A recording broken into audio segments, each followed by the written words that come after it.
ನಮಸ್ಕಾರ. ಒಂದೇ ಕೃಷ್ಣಂ ಜಗದ್ಗುರು ಸರ್ವಂ ಶ್ರೀಕೃಷ್ಣಾರ್ಪಣಮಸ್ತು.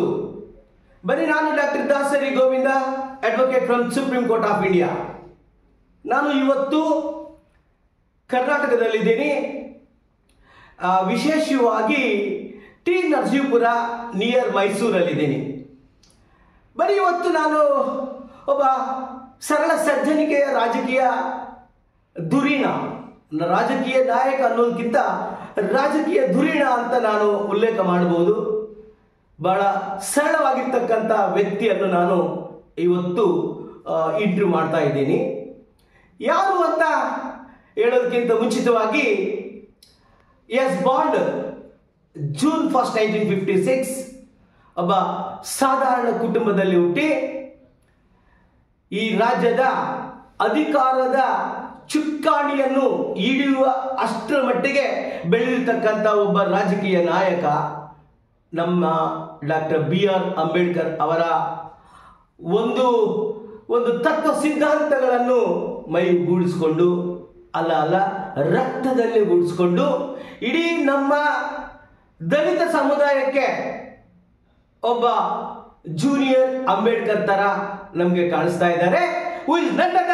ಮಹೇಶ್, ಬನ್ನಿ, ಅವ್ರ ಜೊತೆ ನಾನು ಇಂತಿಷ್ಟು ಸಂವಾದವನ್ನು ಮಾಡ್ತೀನಿ. ಇಂತಿಷ್ಟು ವಿಶೇಷವಾಗಿರ್ತಕ್ಕಂಥ ಪ್ರಶ್ನೆಗಳಿಗೆ ಉತ್ತರವನ್ನು ಕೂಡ ಪ್ರಾಮಾಣಿಕವಾಗಿ ತಿಳ್ಕೊಳ್ಳೋ ಪ್ರಯತ್ನ ಮಾಡೋಣ.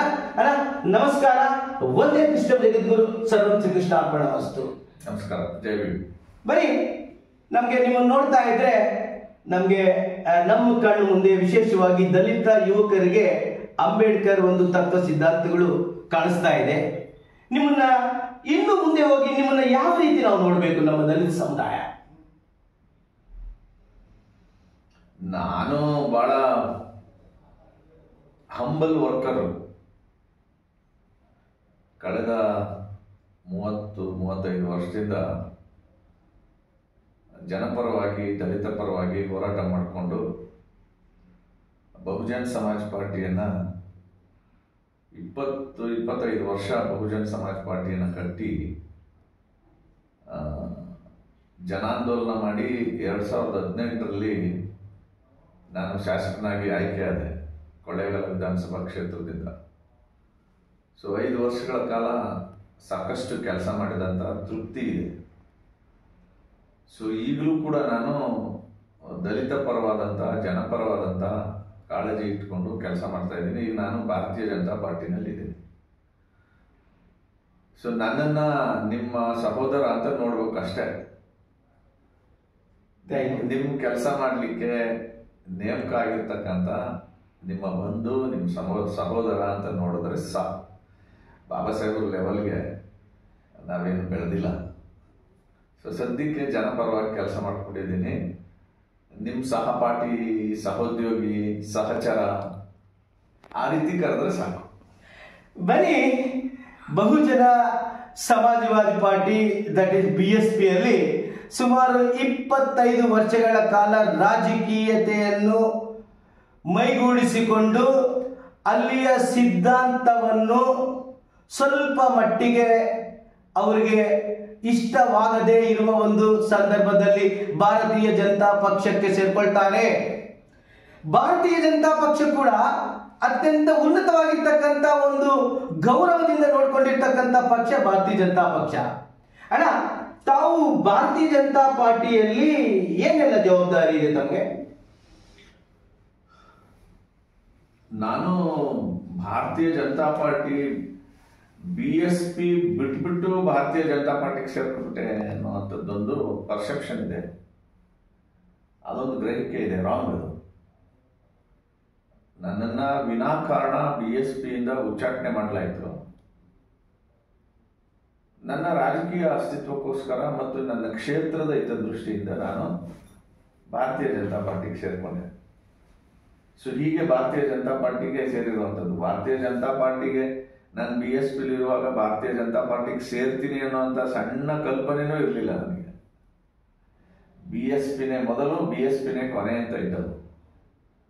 ಸೊ ಅಂತಹ ನನ್ನ ಸ್ವಂತ ಮನೆಯಿಂದ ಆಚೆಗೆ ಹಾಕದಾಗ ನನ್ನ ವಿಧಿ ಇಲ್ಲದೆ 1-2 ವರ್ಷ ಸ್ವತಂತ್ರವಾಗಿದ್ದೆ. ಆಮೇಲೆ 2 ವರ್ಷದ ನಂತರ ನಾನು ಭಾರತೀಯ ಜನತಾ ಪಾರ್ಟಿಯ ಸಹ ಸದಸ್ಯನಾಗಿ ಕೆಲಸ ಮಾಡಿದ್ದೇನೆ. ಸೊ ಈಗ ಭಾರತೀಯ ಜನತಾ ಪಾರ್ಟಿನಲ್ಲಿ ರಾಜ್ಯ ಉಪಾಧ್ಯಕ್ಷನಾಗಿ ಕೆಲಸ ಮಾಡ್ತಾ ಇದ್ದೀನಿ. ಮತ್ತೆ ಕೇಂದ್ರ ಮತ್ತು ರಾಜ್ಯದ ನಾಯಕರು ಏನೇನು ಜವಾಬ್ದಾರಿ ವಹಿಸ್ತಾರೆ ಆ ಎಲ್ಲ ಜವಾಬ್ದಾರಿಗಳನ್ನ ಯಶಸ್ವಿಯಾಗಿ ನಿರ್ವಹಣೆ ಮಾಡ್ಕೊಂಡು ಬಂದಿದ್ದೀನಿ. ಬನ್ನಿ, ಬಹಳ ಖುಷಿ ಆಗ್ತಾ ಇದೆ. BSP ಯಲ್ಲಿ ವಿನಾಕಾರಣ, without no notice, without any cause of action ನನ್ನನ್ನ ಪಕ್ಷದಿಂದ ಉಚ್ಚಾಟನೆ ಮಾಡಿದ್ರು.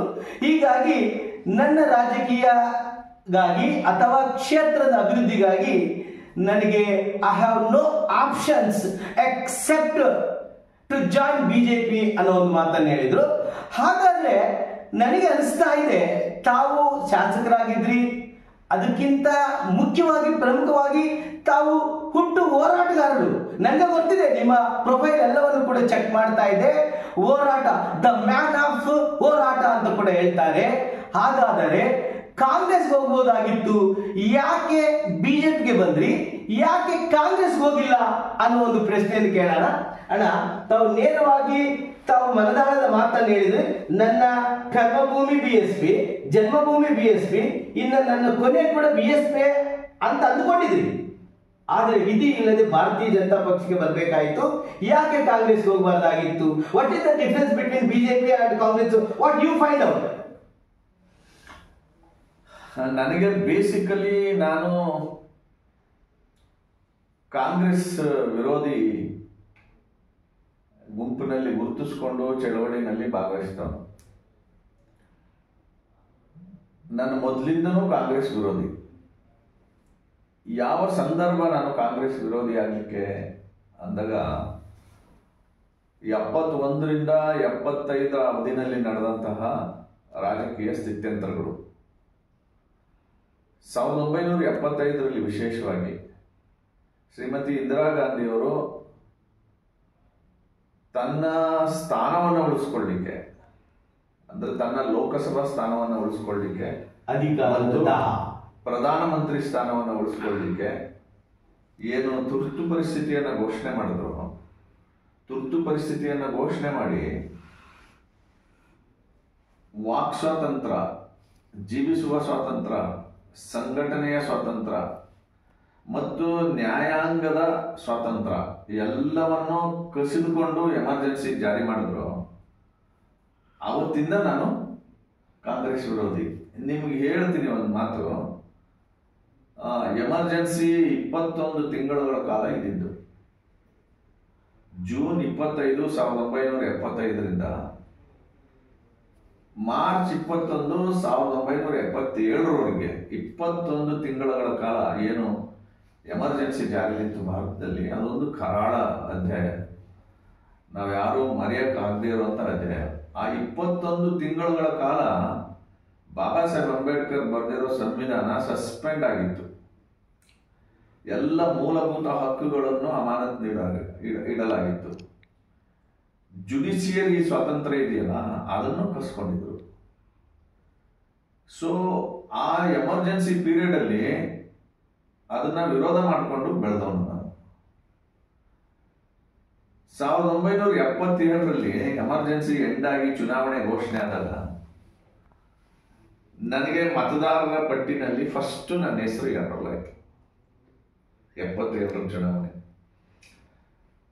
ನನ್ನ ಮೊದಲ ವಿರೋಧ ಆ ಚುನಾವಣೆಯಲ್ಲಿ ಕಾಂಗ್ರೆಸ್ಗೆ.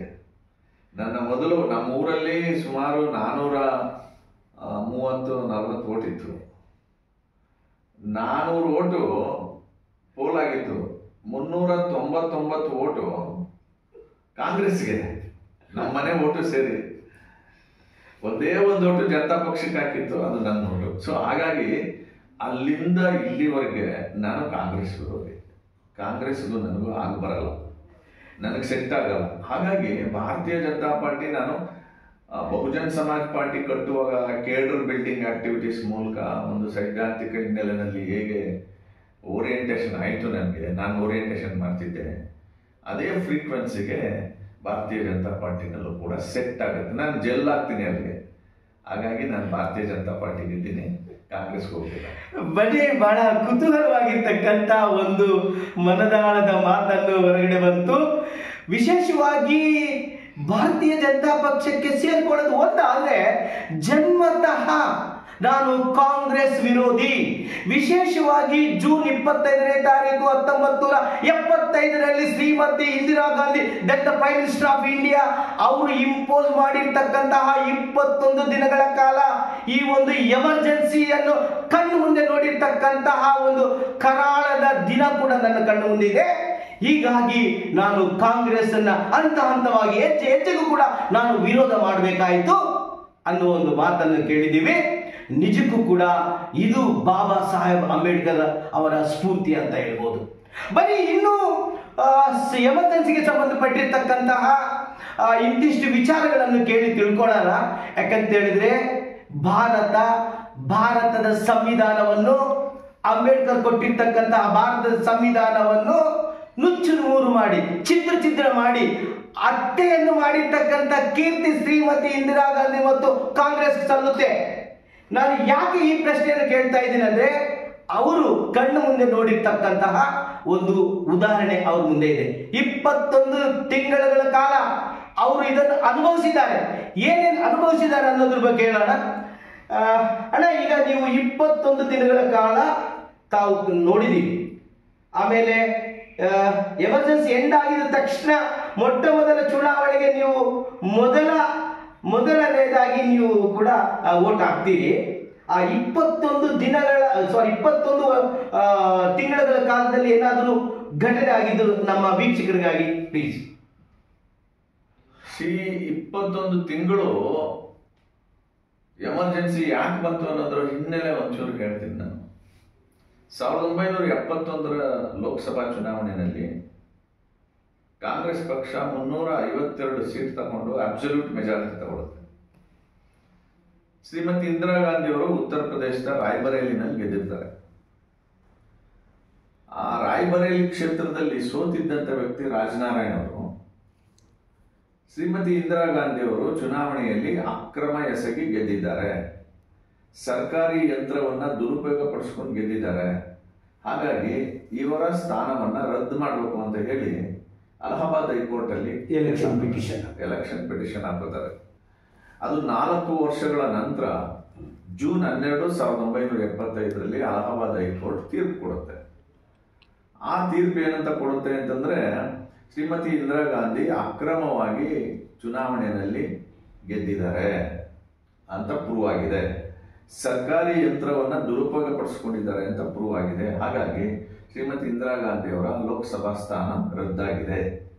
ಮುಂದಿನ 6 ವರ್ಷಗಳ ಕಾಲ ಇವರು ಚುನಾವಣೆಗೆ ನಿಲ್ಲಬಾರದು ಅಂತ ತೀರ್ಪು ಕೊಡುತ್ತೆ. ಆ ತೀರ್ಪಿನ ವಿರುದ್ಧ ಶ್ರೀಮತಿ ಇಂದಿರಾ ಗಾಂಧಿ ಅವರ ಅಡ್ವೊಕೇಟ್ಸ್ ಸುಪ್ರೀಂ ಕೋರ್ಟ್ ಹೋಗ್ತಾರೆ, ಮೇಲ್ಮನವಿ ಸಲ್ಲಿಸ್ತಾರೆ, ಅಂದ್ರೆ ಸ್ಟೇ ಕೇಳ್ತಾರೆ. ಸುಪ್ರೀಂ ಕೋರ್ಟ್ ಅಲ್ಲಿ ಜಸ್ಟಿಸ್ ಕೃಷ್ಣಯ್ಯರ್ ಇರ್ತಾರೆ. ಅವರು ಒಂದು ತಡೆ ಆಜ್ಞೆ ಕೊಡ್ತಾರೆ, ಕಂಡೀಷನಲ್ ಸ್ಟೇ ಕೊಡ್ತಾರೆ. ಏನ್ ಕಂಡೀಷನಲ್ ಸ್ಟೇ? ನೀವು ಪ್ರಧಾನಿಯಾಗಿ ಮುಂದುವರಿಬಹುದು, ಆದ್ರೆ ಲೋಕಸಭಾ ವೋಟಿಂಗ್ ಮಾಡಂಗಿಲ್ಲ, ಮತ್ತೆ ಮತದಾನದ ಪ್ರಕ್ರಿಯೆಯಲ್ಲಿ ಭಾಗವಹಿಸಂಗಿಲ್ಲ ಅಂತ ಹೇಳಿ ಒಂದು ಕಂಡೀಷನಲ್ ಸ್ಟೇ ಕೊಡ್ತಾರೆ. ಕಂಡೀಷನಲ್ ಸ್ಟೇ ಕೊಟ್ಬಿಟ್ಟು ಕೃಷ್ಣಯ್ಯರು ಸುಪ್ರೀಂ ಕೋರ್ಟ್ನ ಉನ್ನತ ಪೀಠಕ್ಕೆ ಈ ಕೇಸನ್ನು ವರ್ಗಾವಣೆ ಮಾಡ್ತಾರೆ.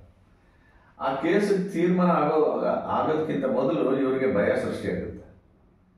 ಅಷ್ಟೊತ್ತಿಗೆ ಜಯಪ್ರಕಾಶ್ ನಾರಾಯಣ್ ಅವರು, ಸಂಪೂರ್ಣ ಕ್ರಾಂತಿಯ ಹರಿಕಾರ ಜಯಪ್ರಕಾಶ್ ನಾರಾಯಣ್ ಅವರ ನೇತೃತ್ವದಲ್ಲಿ ಒಂದು ಬೃಹತ್ ಜನಾಂದೋಲನ ದೇಶಾದ್ಯಂತ ನಡೆಯುತ್ತೆ.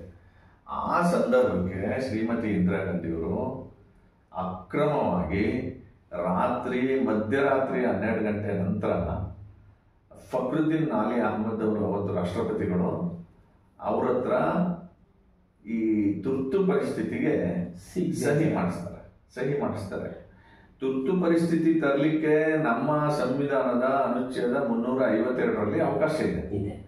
ಆದ್ರೆ ಹೇಗೆ, ಯಾವ ಸಂದರ್ಭದಲ್ಲಿ ತರಬೇಕು ಅನ್ನೋದು ಕೂಡ ಅಲ್ಲಿದೆ. ಪ್ರೊಸೀಜರ್ ಇದೆ. ಪ್ರೊಸೀಜರ್ ಏನು ಅಂತಂದ್ರೆ, ಯುದ್ಧದ ಸಂದರ್ಭದಲ್ಲಿ ಅಥವಾ ಆಂತರಿಕ ಬಿಕ್ಕಟ್ಟು ಇದ್ದಿದ್ರೆ ಅಥವಾ ಸರ್ಕಾರ ಸರ್ಕಾರ ಏನಾದರೂ ದಿವಾಳಿ ಆಗಿದ್ರೆ ಈ 3 ಸಂದರ್ಭದಲ್ಲಿ ಎಮರ್ಜೆನ್ಸಿ ತರಬಹುದು.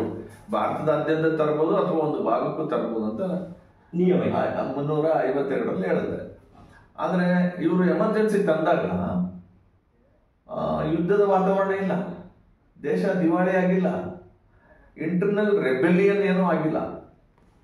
ಹಾಗಾದ್ರೆ ಯಾಕೆ ತಂದ್ರು ಅಂತಂದ್ರೆ ಅವರು ತಮ್ಮ ಸ್ಥಾನವನ್ನ ಉಳಿಸ್ಕೊಳ್ಳೋಕ್ಕೋಸ್ಕರ ತಂದಿದ್ದು.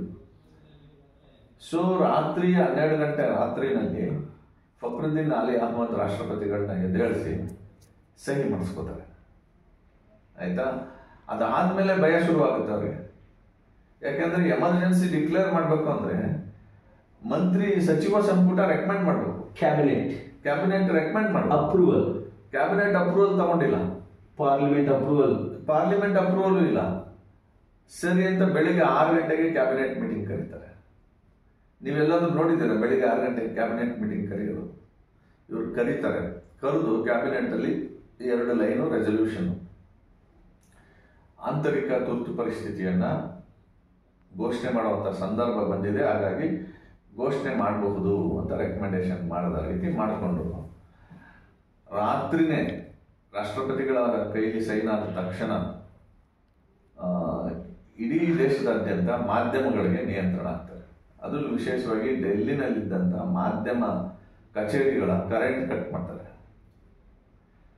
ಮತ್ತೆ ಯಾರ್ಯಾರು ವಿರೋಧ ಪಕ್ಷದ ನಾಯಕರಿದ್ರು ಅವರೆಲ್ಲರನ್ನೂ ಬೆಳಗಾಗೋದ್ರೊಳಗಡೆ ಅರೆಸ್ಟ್ ಮಾಡಿಸ್ತಾರೆ. ರಾತ್ರೋರಾತ್ರಿ ಅರೆಸ್ಟ್ ಮಾಡಿ ಜೈಲಿಗೆ ಹಾಕ್ತಾರೆ. ಸೊ ಅದಾದ್ಮೇಲೆ ಮತ್ತೆ ಭಯ ಶುರುವಾಗುತ್ತೆ. ಸುಪ್ರೀಂ ಕೋರ್ಟ್ ಅಲ್ಲಿ ಕೇಸ್ ಇದೆ, ಸ್ಟೇ ಮಾಡಿದ್ರೆ ಏನ್ ಮಾಡೋದು, ಅಥವಾ ನನ್ನ ಸ್ಥಾನನ ರದ್ದು ಮಾಡ್ಬಿಟ್ರೆ ಏನ್ ಮಾಡೋದು, ದೊಡ್ಡ ಪ್ರಮಾಣದ ವಿರೋಧ ಪಕ್ಷಗಳ ಜನಾಂದೋಲನ ಶುರುವಾದ್ರೆ ಏನ್ ಮಾಡೋದು ಅನ್ನೋ ಭಯಕ್ಕೆ ಅವರು ಸಂವಿಧಾನಕ್ಕೆ 5 ತಿದ್ದುಪಡಿಗಳನ್ನು ತರ್ತಾರೆ. ಮೊದಲನೇದು ತಿದ್ದುಪಡಿ 38, 39, 40, 41, 42 ಇಷ್ಟು ತಿದ್ದುಪಡಿಗಳನ್ನು ತರ್ತಾರೆ. ಈ ತಿದ್ದುಪಡಿಗಳು ಏನ್ ಹೇಳುತ್ತೆ ಅಂತಂದ್ರೆ ರಾಷ್ಟ್ರಪತಿಗಳು ತೆಗೆದುಕೊಳ್ತಕ್ಕಂಥ ತೀರ್ಮಾನವನ್ನ ಯಾವ ನ್ಯಾಯಾಲಯಗಳು ಪ್ರಶ್ನೆ ಮಾಡೋಂಗಿಲ್ಲ. ಆಮೇಲೆ ಪ್ರಧಾನಮಂತ್ರಿ, ರಾಷ್ಟ್ರಪತಿ, ಉಪರಾಷ್ಟ್ರಪತಿ ಮತ್ತು ಸ್ಪೀಕರ್ ಇವ್ರ ಮೇಲೆ ನ್ಯಾಯಾಲಯಗಳು ಇವ್ರ ಮೇಲಿರೋ ಕೇಸ್ಗಳು, ಇವರು ಆ ಸ್ಥಾನಕ್ಕೆ ಬರೋದಕ್ಕಿಂತ ಮೊದಲು ಇರ್ತಕ್ಕಂಥ ಕೇಸ್ಗಳನ್ನ ವಿಚಾರಣೆ ಮಾಡಂಗಿಲ್ಲ, ರೆಟ್ರೋಸ್ಪೆಕ್ಟಿವ್ ಎಫೆಕ್ಟ್ ಮಾಡಂಗಿಲ್ಲ ಅಂತ. ಆಮೇಲೆ ಮಾಧ್ಯಮಗಳಿಗೆ ನಿರ್ಬಂಧ ಹಾಕ್ಲಿಕ್ಕೆ ಸೆನ್ಸಾರ್ ಮಾಡಿದ್ರು, ಅದಕ್ಕೆ ಸಂವಿಧಾನದ ತಿದ್ದುಪಡಿ ಮಾಡಿದ್ರು. ಹೀಗೆ 5 ತಿದ್ದುಪಡಿಗಳ ಮೂಲಕ ಎಲ್ಲ ಮೂಲಭೂತ ಹಕ್ಕುಗಳನ್ನ ದಮನ ಮಾಡಿ ತುರ್ತು ಪರಿಸ್ಥಿತಿಯನ್ನ 21 ತಿಂಗಳುಗಳ ಕಾಲ ನಡೆಸಿದ್ದಾರೆ.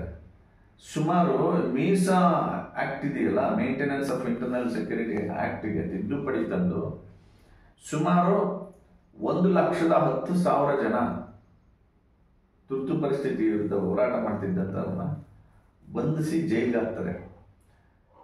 ಯಾಕೆ ಬಂಧಿಸಿದ್ರಿ, ಯಾಕೆ ಜೈಲಿಗೆ ಹಾಕಿದ್ರಿ ಕೇಳಂಗಿಲ್ಲ, ನೋ ಎಕ್ಸ್ಪ್ಲನೇಷನ್.